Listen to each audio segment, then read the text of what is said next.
तहफ़्फ़ुज़ उठी। इसराइल के हमलों में तेज़ी, हर तरफ लाशों और मलबे के ढेर। इसराइली बमबारी से शहीद फ़लस्तीनियों की तादाद 9,000 से तजावज़ कर गई। 3,600 से ज़ायद बच्चे, 1,800 से ज़ायद ख़वातीन शामिल। वहशना बमबारी से 22,000 से ज़ायद फ़लस्तीनी ज़ख्मी। इसराइली फ़ौज का गज़ा पर टैंकों से बड़ा हमला। गज़ा के नवाही इलाकों में फ़लस्तीनी मुजाहिदीन और इसराइली फ़ौज के दरमियान शदीद झड़पें। इसराइली फ़ौज की टैंकों से इस्लाहुद्दीन से गुजरने वाली गाड़ियों पर गोला बारूदी। फ़लस्तीनी मुज़ाहमतकारों ने इस्लाहुद्दीन में इसराइली टैंकों पर हमला किया, हमास का दावा।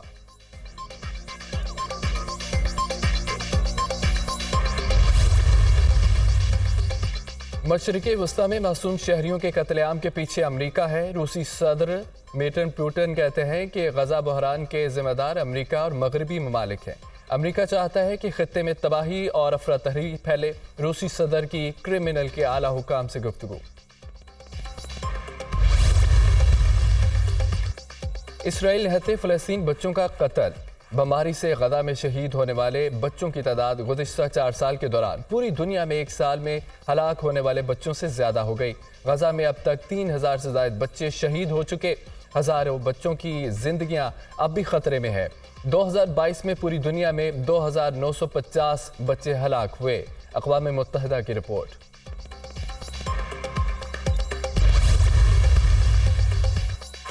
निहत्ते फ़लस्तीनियों पर इसराइली मुज़ालिम के खिलाफ दुनिया में शदीद रद्द-ए-अमल। दागिस्तान में सहूनी फोर्सेस के जबर के खिलाफ हज़ारों अफराद का इज्तिमा। मुज़ाहिरीन ने इसराइल से आने वाले तैयारे पर दावा बोल दिया। फ़लस्तीनी परचम लहरा दिए गए। मुज़ाहिरीन की इसराइल के खिलाफ शदीद नारेबाजी। तल अवीव से आने वाली परवाज़ में इसराइली मुसाफिरों की तलाश। मुसाफिरों के पासपोर्ट और फ़ोन चेक किए गए।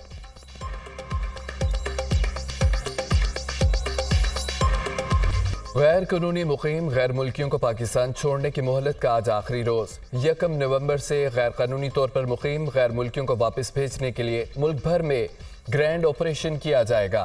सिक्योरिटी फोर्सेस ने बड़े पैमाने पर मैपिंग और जियो फेंसिंग करके मशकूक अफराद की निशानदही कर ली है। डेडलाइन में इजाफा नहीं किया जाएगा। निगरान वफाकी हुकूमत मुतअद्दिद बार वाज़ेह कर चुकी। वतन वापस जाने वालों की पाकिस्तान की मेहमान नवाजी की तारीफ।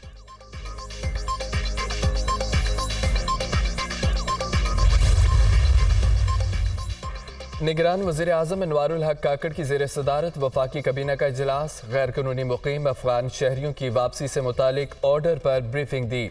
ये तासुर गलत है। सिर्फ अफगानिस्तान के लोगों को निकाला जा रहा है। जो भी गैर मुल्की होगा उसे वापस भेजेंगे। दुनिया का कोई भी मुल्क बगैर वीज़े के रिहाइश की इजाज़त नहीं देता। निगरान वज़ीर दाखिला सरफराज बुगटी की काबीना इजलास के बाद ब्रीफिंग। काबीना इजलास में एंटी ह्यूमन स्मगलिंग स्टेशन कायम करने की मंजूरी। काबीना ने जज पॉलिसी 2024 की मंजूरी दे दी।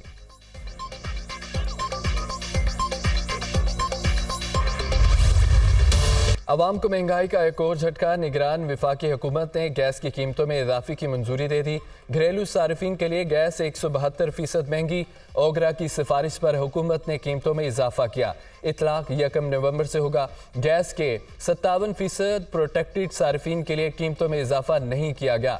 प्रोटेक्टेड सार्फिन के लिए फिक्स चार्जेस 400 रुपये मुकर्रर। निगरान हुकूमत गैस की कीमतों में इजाफा न करती तो गर्दिशी कर्जा 400 अरब रुपए मजीद बढ़ जाता। पेट्रोलियम डिवीजन का एलामिया जारी।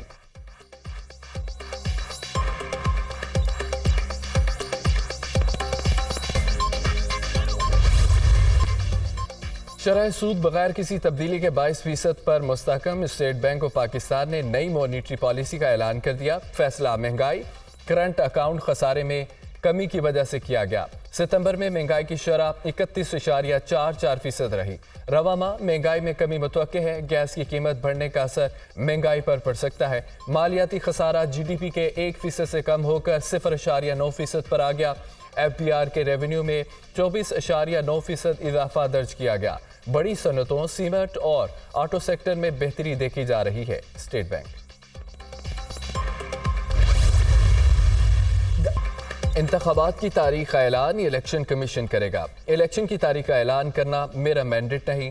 हमारा काम इलेक्शन कमीशन की मुआवनत करना है। पंजाब और खैबर पख्तूनख्वा के इलेक्शन मेरे वज़ीर आज़म बनने से पहले ताख़ीर का शिकार हो चुके थे। आर्टिकल 254 कहता है कोई काम ताख़ीर से होने की वजह से गैर आइनी नहीं हो सकता।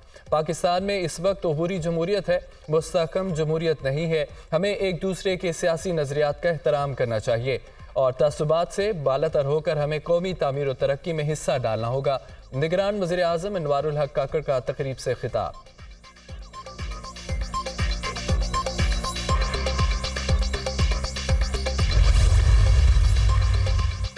आम इंतखाबात मुकर्रर वक्त पर होंगे। निगरान पंजाब हुकूमत को फ्री एंड फेयर इलेक्शन के लिए मुकम्मल सपोर्ट की जाएगी। इंतखाबात को शफाफ और मुनसफाना बनाना सबकी जिम्मेदारी है। पंजाब हुकूमत के अब तक के इकदाम से मुकम्मल तौर पर मुतमिन है।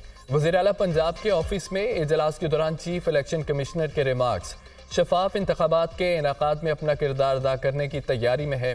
ICP के हिदायत पर मुकम्मल अमल किया जाएगा। निगरान वज़ीर आला Mohsin Naqvi.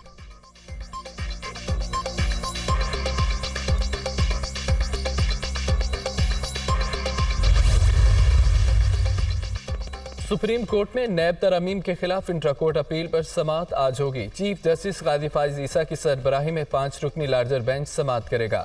Justice Aminuddin, justice Jamal Khan, justice Athar Minallah, justice Hasan Azhar Rizvi larger bench का हिस्सा।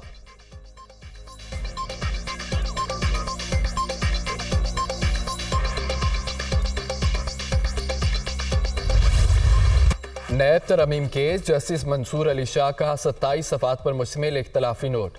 अदलिया कानून साजी का उस वक्त जायजा ले सकती है जब वो बुनियादी इंसानी हकूक से मुतसादिम हो। कानून साजों के मुफाद को सामने रखकर कानून साजी जांचना पार्लियामेंट और जमहूरियत को नीचा दिखाने के मुतरादिफ है। दरख्वास्त गुजार नहीं बता सकता कि अवामी ओहदा रखने वालों का फौजदारी कवानीन के एहतसाब का कैसे बुनियादी हक है। इदारों के दरमियान तवाज़ुन उसी सूरत कायम रह सकता है जब इदारों के दरमियान एहतराम का बाहमी ताल्लुक कायम हो। पार्लिमानी निज़ाम हुकूमत में अदलिया को एग्जेक्टिव या मुकन्नना के मुखालिफ के तौर पर नहीं देखा जाता। इख्तलाफी note.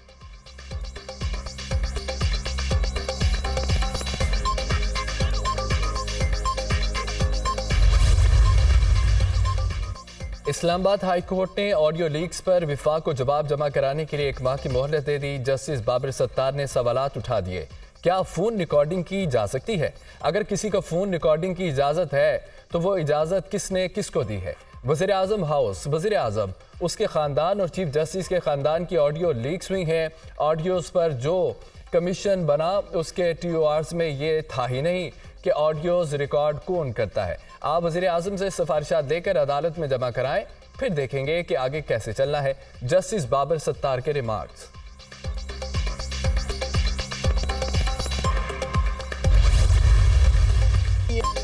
Lahore high court Rawalpindi bench के हुक्म पर लाल हवेली डीसील कर दी गई।